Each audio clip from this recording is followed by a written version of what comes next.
Очень много упоминаний было об этом в Казани. В частности, вот, когда я разговаривала с людьми, они многие упоминали, что был такой сузгуч-казан.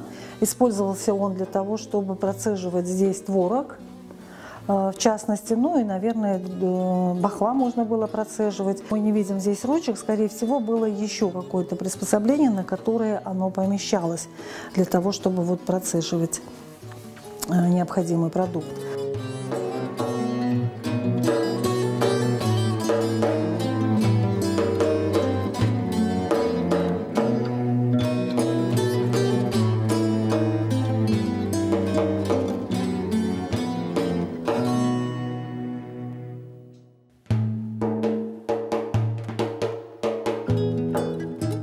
Как и любая крымско-татарская посуда, она всегда была покрыта определенным растительным орнаментом.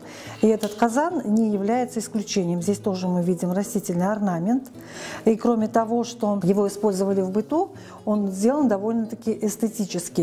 Рисунок, которые, вернее, те дырочки, которые здесь присутствуют, они тоже сделаны в виде рисунка. Определенного рисунка мы здесь видим и солярный знак, и цветочный орнамент, орнамент гуль, который свойственен для орнаменталистики и вышитых изделий, и встречается в медной посуде.